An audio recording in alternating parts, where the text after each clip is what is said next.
Welcome back to the channel. I think this is the first video in the garage of us actually working on a Jeep. Super exciting. I mean, that's freaking dope. We actually have a garage now. So this is a stock 2003 Jeep Grand Cherokee limited. So it has the painted bumper, the side panels and all that with the quad drive and the 4.7 HO. Since I already have a lifted Jeep, I did not want to lift this one, okay?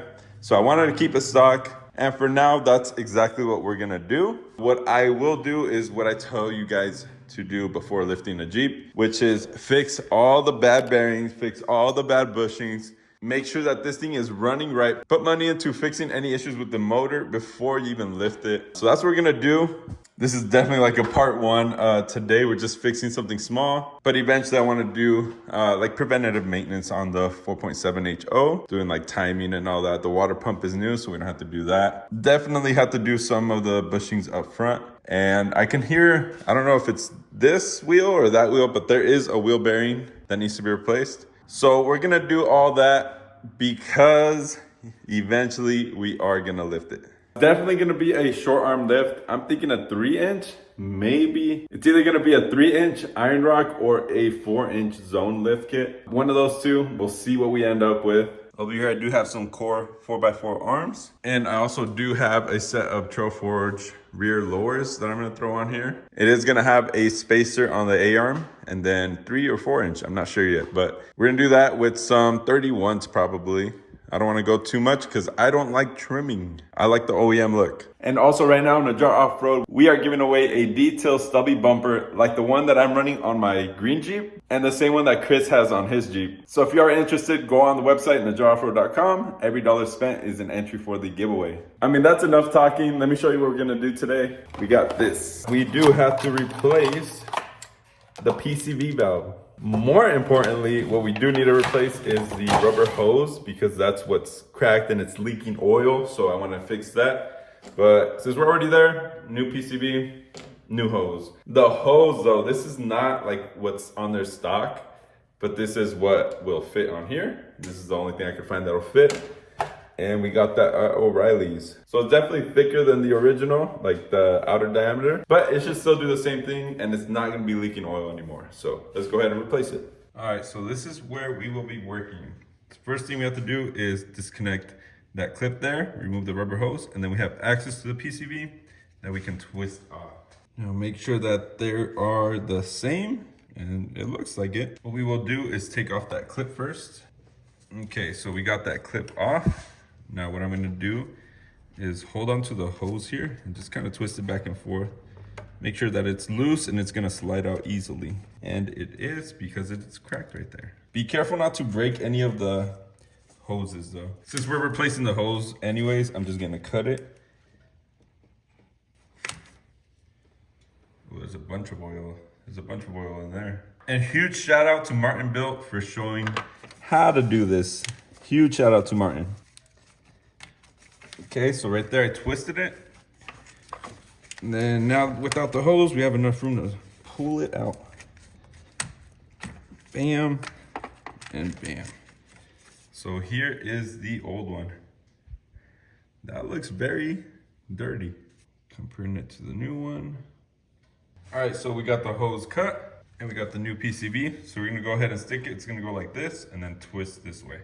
Pretty much the same way as you took it off. And of course, it's not gonna be easy to put back in because why would it be? So because of the O-ring on the new piece, it's making it very hard to push on. We will do it though. It is the same size. I compared it from the old one to the new one. It is the same. It just needs to be pressed in a little bit more.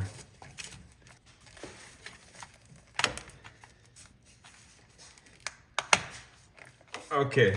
So I don't know if you guys heard that, but it clicked right there. So now we are able to turn it. I'm gonna say it definitely needed one because the O-ring on the other one was super squished. So now we can take our new hose. Bam. Come on, baby. It fit. All right, so that went on pretty well. So if you guys are struggling to turn it, it's probably because this is not in all the way. I recommend using like the back of a screwdriver or something, the plastic part, to kind of press it in. But be careful because all this is plastic, so it can break. But once I was able to push that in just a little bit more, I was able to turn freely. We got the new hose, and hopefully it doesn't leak anymore. So that is like one of the issues with the oil leaks. I think the valve cover on this side is leaking. You can kind of get a glimpse of it. You kind of see some oil leaking by that connector, by the injector. And I know that there's some on the bottom side of this valve cover leaking. You kind of see it down there, but very hard to see. But there is an oil leak from the valve covers on this. So I'm gonna go ahead and order that so we can replace the valve covers because we don't want this thing to leak anymore. And this one will eventually get a new redhead gearbox, I believe, unless there's something else. But when I'm turning, it doesn't turn right all the way. Sometimes it does, sometimes it doesn't, but it sounds like there's something wrong. So we'll have to figure out that steering issue. I already had to fix one of the vacuum lines. So if you have one of these, make sure to check the vacuum line that goes up here. I did have to replace it. It is good now. That can actually affect your idle. So that is the install for the PCV on the 4.7 HO. It's honestly really simple to do it on this. And honestly, it's not that expensive to buy one of those. So I think I bought it for like 10 bucks online, something like that. And the only reason I was replacing the PCV was because the hose was leaking. So I was like, might as well just put a new one in.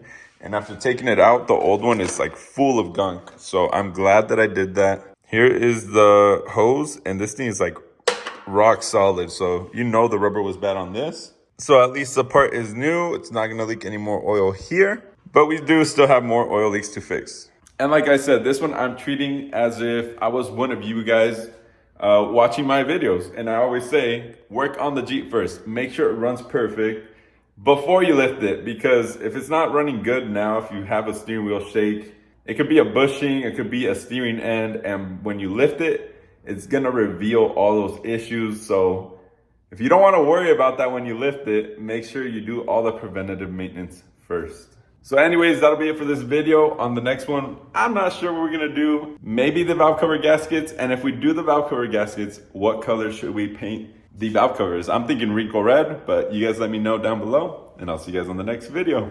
Peace.